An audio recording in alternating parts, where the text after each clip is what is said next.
Hello, I'm Barry Silverberg, Director of the Center for Nonprofit Studies at Austin Community College, and this is Civil Society, a periodic podcast to provoke more thinking about issues affecting nonprofit effectiveness and success. My guest today is Dr. Meeta Kothare, Managing Director of the Sustainability and Social Innovation Initiative at the University of Texas at Austin McCombs School of Business. She teaches at both McCombs and UT's LBJ School of Public Affairs. I've known Meeta for quite a while. She's an annual presenter at our Center Certificate in Nonprofit Leadership and Management and delightfully insightful conversationalist. Meeta, so you spent your formative years in India. Mm-hmm. How did that lead you, or what effect did that have in terms of your current focus in terms of innovation, sustainability, and so forth? So many things to talk about. I think just the India of my youth was so very much an underdeveloped young democracy. Scarcity was everywhere. I wouldn't say we were poor, we were lower middle class, but by today's standards, we were, or at least the standards we see in the US, certainly among the poor. Right. And just when you grow up that way, you have certain lived experiences that make a difference to everything you do. I mean, I see that difference between me and somebody else, even from India, who was raised in a different environment. And lived experience is so important to the work we do. Social entrepreneurship, social innovation, I keep telling my students this as well. Not all of us can have that so-called luxury, who wants it anyway. But if you don't, you have to spend a lot of time with the people who you hope to serve. And that is something that I've really brought to my work. The other big part of it was going from I think, I went from being the majority, part of the majority in India, and I lived in Mumbai. My father's community is one of the earliest inhabitants of Mumbai. They apparently came in the 12th century. Wow. So really Mumbai is our land. And to go from that to be the other is a big transition. And that has taught me a number of lessons, which I at least hope I'm able to convey to my students and to my audiences. One of the things that often worries me about what we do is that we see every problem through our lens of a civilized Western society and an affluent one. And I'm always trying to think about what it is that the communities themselves need and want.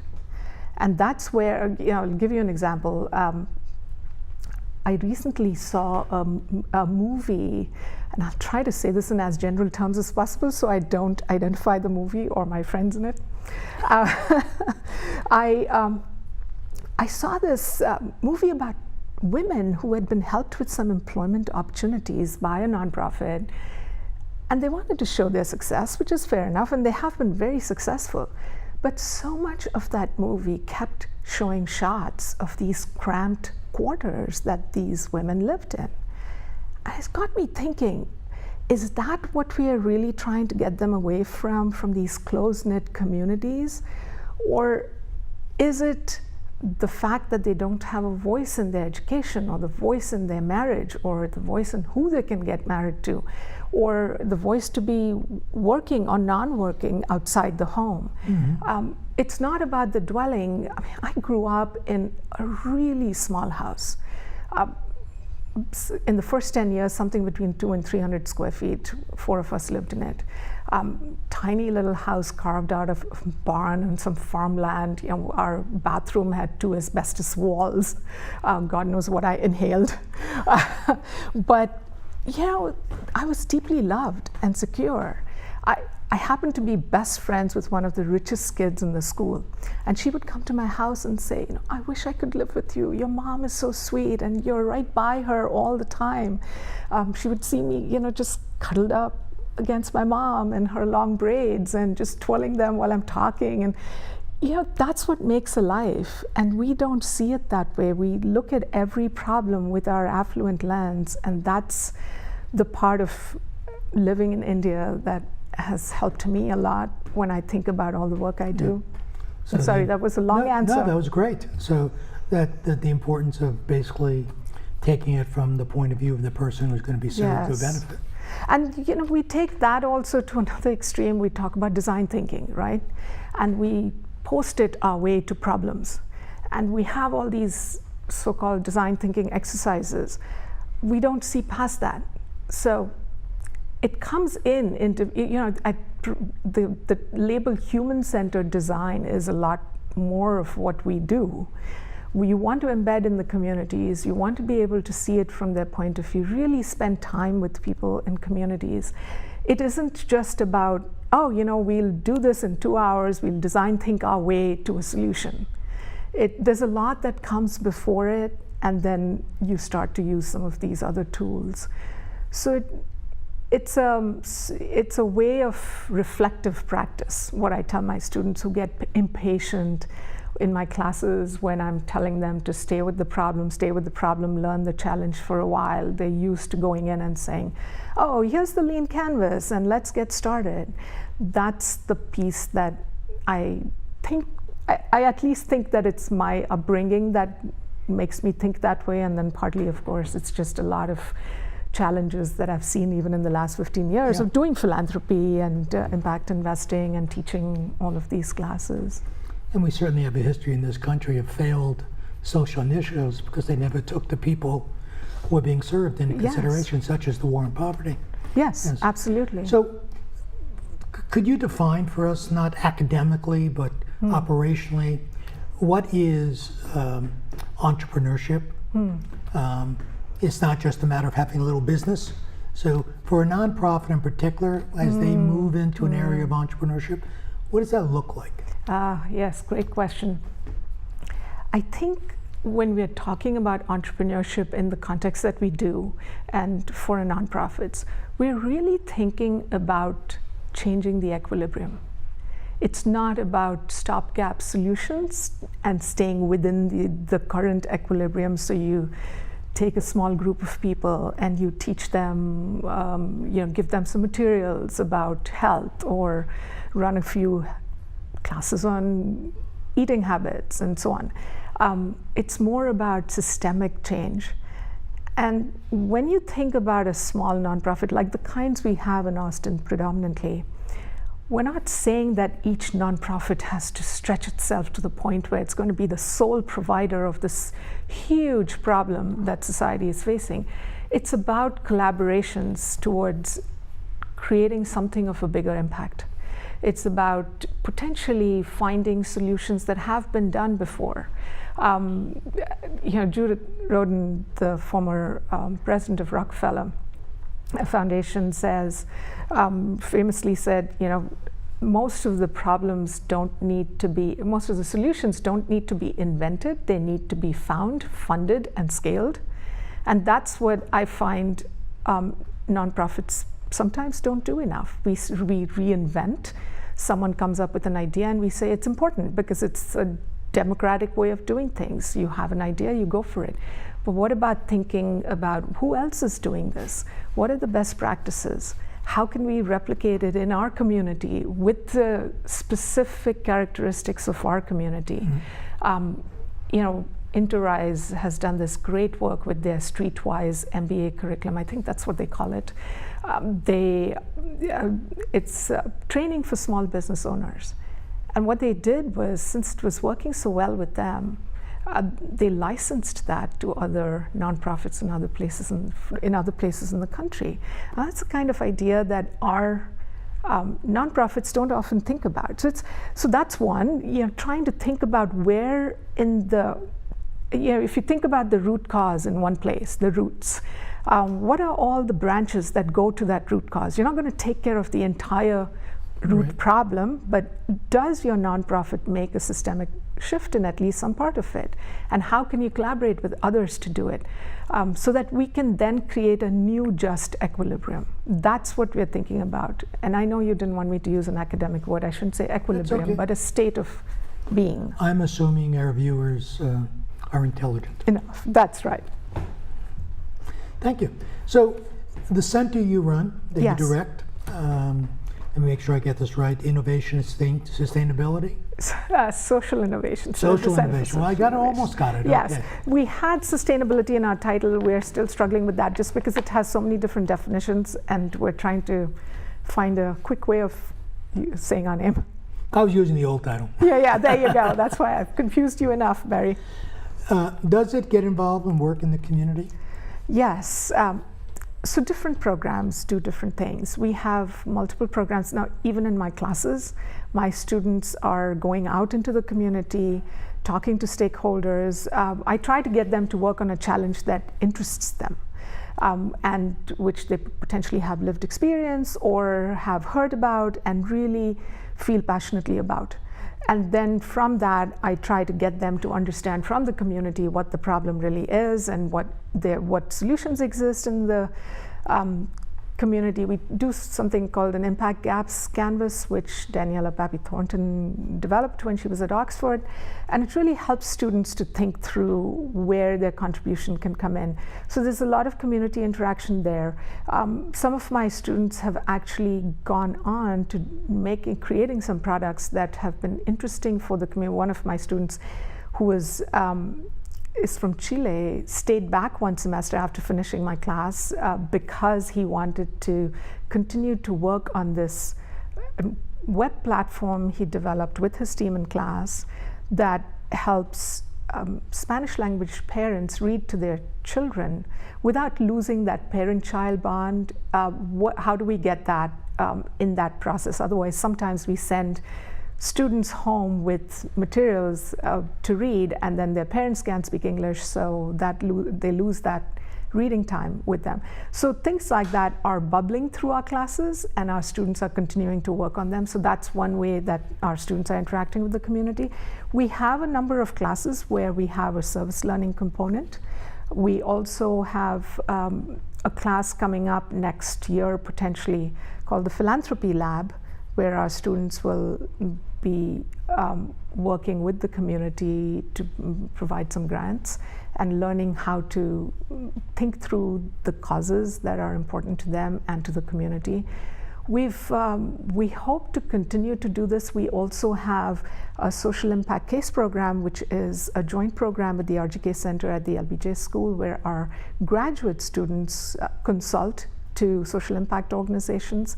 We at the back end provide them with training for consulting and so on, and provide an alumni mentor to the team. So that program we piloted last semester. It was a pretty good program, I thought, and we're planning to expand that. So new stuff like that will keep coming up. We're just a year old and running at full speed right now. Yeah. So what I'm hearing is new ways of thinking is absolutely critical to everything you're doing. Humanity, new ways of thinking. Yes. So in terms of thinking, let me do a total shift, because Yes. you've got expertise in a number of matters. Let's talk for a minute about corporate social responsibility. Okay? Why do corporations give money to nonprofits? And what should a nonprofit consider when it seeks or is enticed to accept a corporate donation? That's a big question for our time. Big question for big minds. You're too generous. I think we've seen a shift. It started with corporations doing volunteer days for their staff, providing some donations to a nonprofit, and so on. Part of it was, enough people thought that that was not sufficient and that it didn't really make sense.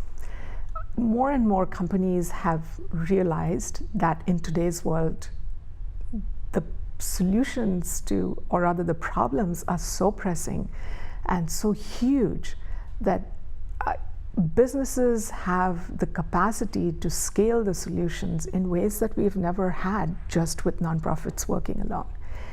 I think they see it as a risk issue as well. With climate change, their supply chains are being disrupted. With the change in generations as well. The millennials really want corporations to make these changes. They don't want to work in or invest in companies that don't pay attention to their social and environmental impact. So companies are starting to pay attention for a variety of reasons. Investors are pushing them, customers are pushing them, employees are pushing them, and the companies themselves see their profitability threatened. So what does that mean in terms of making this change? The change can't happen with the companies working alone. The companies have to use all the resources of the other sectors. They have to partner with nonprofits to provide these programs to communities. They have to partner with government. So we're seeing that partnership among sectors. A lot of social innovation is happening at the intersection of these sectors.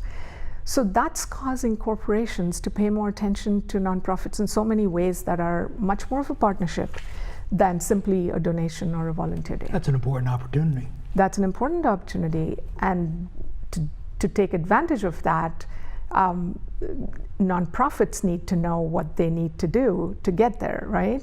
I always tell nonprofits, think about which companies have either customers or employees who are well suited to what you're doing. So if you're a company, or if you're an agency, a nonprofit agency that is worrying about college education, think about all the tech employers in town who are also worrying about the fact that their potential labor force is just not there. So think about, partner with companies like that where their core mission and your core mission has something in common. Otherwise, it just becomes one of those marketing things. Nonprofits need to be thinking about how to do that. There are many companies today that have corporate responsibility, corporate sustainability officers and departments. They typically tend to have a decent budget if they exist. But then there is the marketing department. It's not just about public relations. It's about really providing something to the company in return. Which company doesn't want to be seen as a responsible business? And to really, when I speak to CEOs, they really do care about these. There isn't a CEO who just wants to destroy society. I think most people are in the business for good. We do believe that the market mechanism does work for a lot of people and has brought many out of poverty. But the question today is, how do we sort of make sure that we don't destroy society and our environment in the process? I think, yes, and I think there are many other things we can talk about in terms of nonprofit corporate partnerships, but some of the first thing for nonprofits to think about is that, what's the mission overlap? So my last question, flip you back to the beginning. Is social entrepreneurship, as you've defined it, something that every nonprofit ought to be trying to do? Or is it for select nonprofits or particular stages of their life or whatever? Oh gosh. I'm one of those who's completely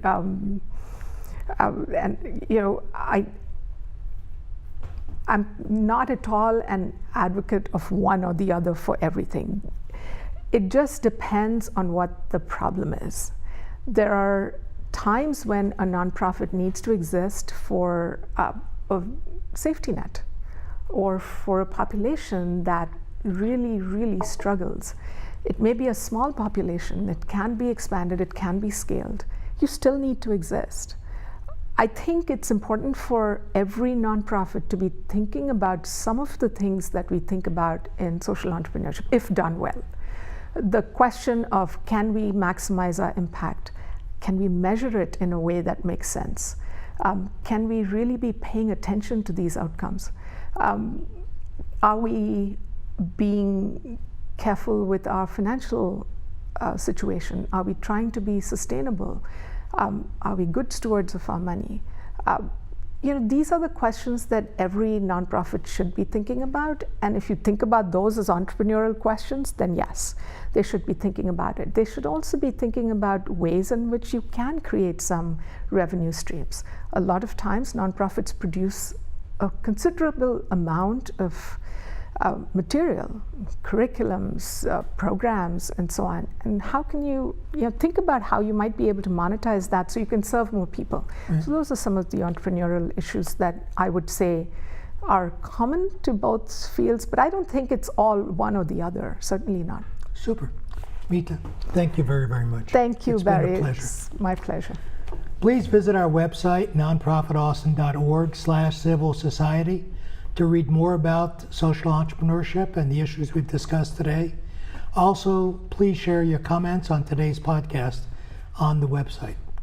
This is Barry Silverberg with Civil Society, a Center for Nonprofit Studies podcast, in collaboration with the fantastic folks at ACC TV. Thank you for joining us today.